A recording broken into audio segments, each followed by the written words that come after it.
welcome to Out of the Box with Jeff and Leah. And I've got Jeff on the camera today, and we're going to be butchering our beef to make fajitas. So we're going to bring you on in.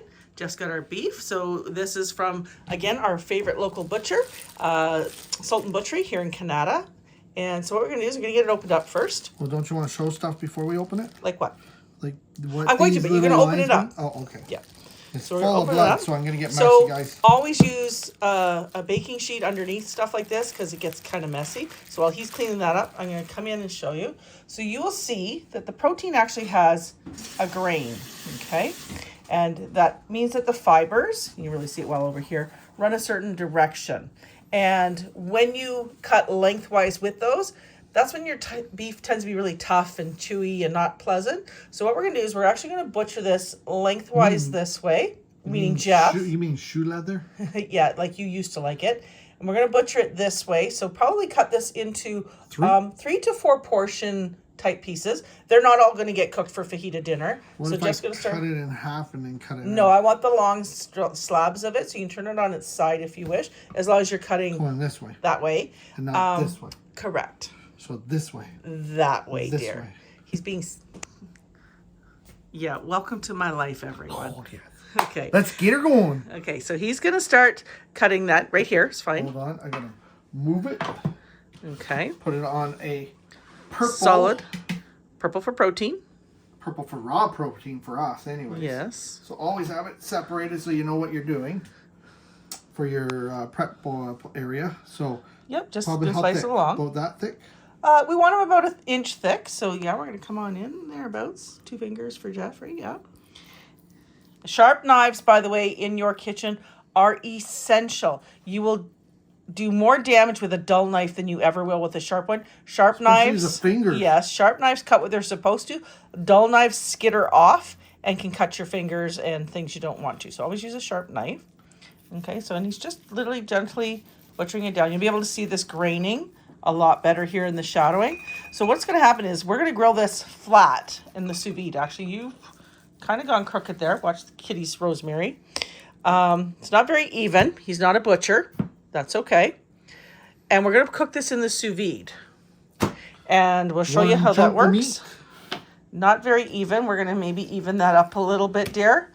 So start here and cut that way. Okay, watch the knife. Yeah, now cut, flat like that. And then when we go to carve this into the fajitas, we're actually going to cut like this for the strips, and it'll be moist and tender and fantastic. But do you realize why I was asking if I could cut it in half first? I do. Why? Because it'd be easier for you to manage, but when I cook this, it's going to be better. Because my knife is only so thick, so I'm butchering it like literally. So you can cut it this way if you wish. Too late now. I know. I'm gonna Teamwork makes the dream work. I'm gonna get her done. Okay. 1, 2, and this one in half again? Yes, so if you want to cut this in half this way first, you can. Yes, please. No. People, how did I point? I went like this because then you're going to cut it in half that way. So now you're going to have 8 pieces of that. So finish your cut. Now cut it this way and this way. No. Turn the knife. Turn the meat. Cut it that way. There we go. Turn the meat. Turn the meat. Now we want to cut them this way. 1 chunk of fudge. Yes, like that. Isn't this fun, people? But butchering your own meat is actually a really important skill because you'll actually save a lot of money at the grocery store. See where my hand is? On top and away from the knife? Yes, that's good. I know you're supposed to cut away from you, but oh well. Okay, so now pick this up and show them. So now when we go to slice this into fajitas, this way, okay? All these are now short little fibers, which makes it very, very tender. Okay, so we've got 2 that look really great. Let's see if we can get us down to... Well, you know, the meat's not always the same. It is when I get the butcher to do it. Yeah, well, that's okay. He's got a big saw. He does. He's pretty awesome. So if you don't have a great butcher here in the Canada area, Sultan Butchery on Hazeldean, right? Yep. Yeah, is fantastic. His product is so amazing. So that's where we buy all of our beef. And yes, I know I'm supposed to cut away from myself, but you know what? He sort of is. Yeah. Okay. Good job. Shall we So try? we're going to butcher the... Oh, you got a little bit. That's going to be for snack. later. That's going to make it to the air fryer probably. But because I'm right-handed, I'm always cutting across. If I was left-handed, I could cut away from myself. Yeah, But I don't think it'd make any difference. I'd still... Oh, look. There's like even spot here. Oh, perfect. Okay. This one's going to be a big one. That's all right, because what happens when we pop them in the sous vide is they will all, even though these are all irregular shapes, Thanks to they me. will all, yes, thanks to Jeffrey, they will all cook exactly the same. So we're going to get these all seasoned. We're going to get them prepped. We're going to use our fajita, and we're going to come back to you guys in just a moment. Hello, and welcome to Out of the Box again with Jeff and Leia, continuing on with our fajita preparation. And Suki. And we have our special guest, Suki, who has to see everything we're doing to make sure she approves. So we're going to get to the seasoning, and I've got that happening right here. And of course, I've got our well-known, well-loved fajita seasoning. And I've added a couple of extra things in there, like our Paris Bistro, some roasted garlic aioli. I'm just going to give it a bit of a mix-up. And of course, there might be the odd little summer product that's coming that we can include there. Now I'm going to add some avocado oil. Why? And we're actually going to create a bit of Why? a paste. Why are you having avocado oil? Okay. Why not, I don't know, olive oil? Well, avocado oil has a much higher smoke point, which while we're sous videing it is not important. However, at the end result, when we start throwing these on, do you want to stir that for me there, I Jeff? can do that. When we start putting this on the grill, the flat iron grill, then that olive oil is going to burn and it's not going to taste nice, whereas the avocado oil won't do that. So we've got a bit of a paste going here, which is perfect. Now we're going to take all the meat that we're going to be cooking in the sous vide. Believe me, the seasoning goes a lot further than you think it will, because we don't have any fillers. There's no gluten, no nut, no non-GMOs. Hey, that makes a good noise. It does it? Kind of cool. Really, dear? Good thing you're cute. Okay, Cool. Grab the meat, not including grandma's piece. Whatever we're going to be serving for fajitas tomorrow, into the bowl. I think that one's a good one. Okay, and how many are we feeding? Did you check? Lots. Lots. You're feeding a lot of people, are we? So, once up. No, leave it all in. Throw it all in. Throw in whatever all of we're it? throw in whatever we're cooking. Oh, I think this one is ours, because that's going to be later. This one's a nice one. Let's go with this one. We have fajitas for 10 tomorrow, by the way. So, just Although there about is chicken, but 90%. we're not doing the chicken. So, We're doing beef. and this one. There Okay. we go. That should be good. No? Maybe Maybe put one one more? more piece and then keep a piece aside for grandma. Okay, so the rest of this that's left, we're going to season this the way we want it, just for us, and then we'll vacuum seal it. Hold on, I So get we're to gonna get messy now. Get messy. Miss Frizzle, here I am. He took those lessons seriously from Magic School Bus and our kids.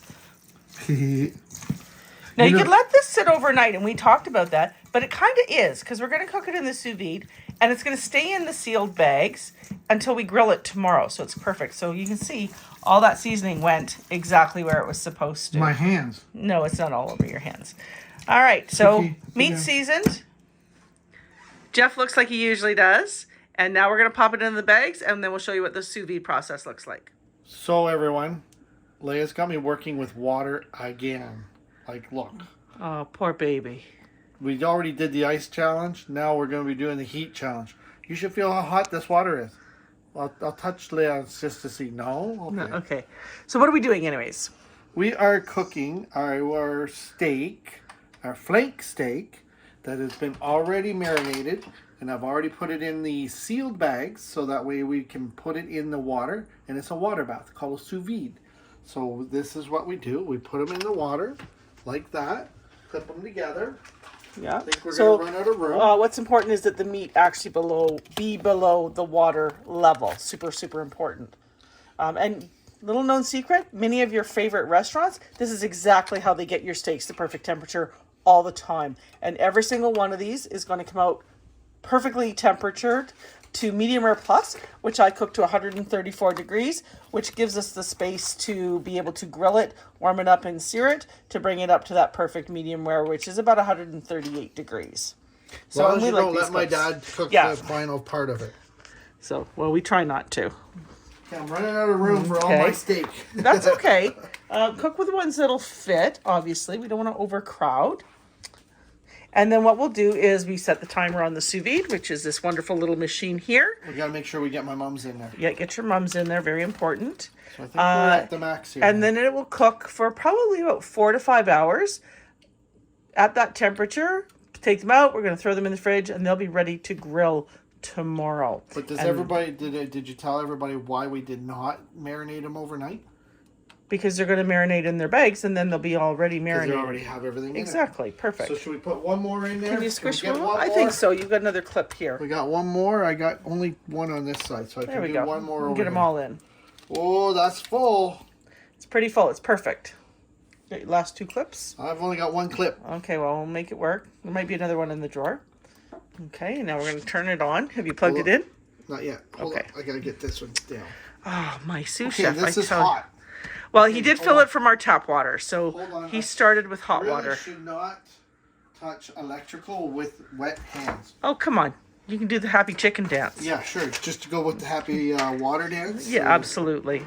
Okay, here we go. So plug it in. Plug it in. Now, the nice thing with this one, this is my Innova, and it also actually works with an app on my phone. So it's going to come on, and then we're going to check. So that was at 160 degrees already? This is set to, obviously, pork, so we're going to drop the temperature down to 134. No wonder my hands are so feeling hot. It was at 160 degrees. 134.5, and start. And that's it. It's at 116. Jeff's going to put the top on. Where's the top? Oh, hold on. Put the top on. And what the top does is it keeps the temperature in. And this will just sit on my stove. It's fine. It's not going to bother anything. And set it and forget it. And then in about 4 or 5 hours, we'll have all of this cooked. And it'll be ready to grill for fajitas. Hold on, I'm cleaning. Don't be putting your hand into my cleaning. I'm cleaning. He's so terrible. Thanks, everyone. Hello, everyone. And our sous vide is finished. So just here. And we're going to take the lid off so you can see all the little bubbles. All the water. Everything's cooked. And so all of these steaks are cooked perfectly to 134.5 degrees, which makes them, once they're seared, medium rare plus. So we're just going to lift that out. Oops, don't burn your fingers. It is warm. You guys can see what's happening. Drain them, and you can see they're all still sealed. All that seasoning, yummy goodness. And now we're going to chill them because we want them to be nice and cold so we can put them in the fridge till tomorrow. So we're going to put them in our sink and we're going to fill it full of cold water. And then they're going to be all done. So his arm keeps covering up the filming because, you know, yay. It is warm, very warm, so we're going to fill the sink full of ice water, chill them for probably 10 to 15 minutes, and then they'll go into the fridge in the bags that they're in. Are we allowed to do that? Yes, because of course cooling off quickly, we don't want to leave them in the danger zone of temperature. We want to get their temperatures down, and then we're going to be good to go.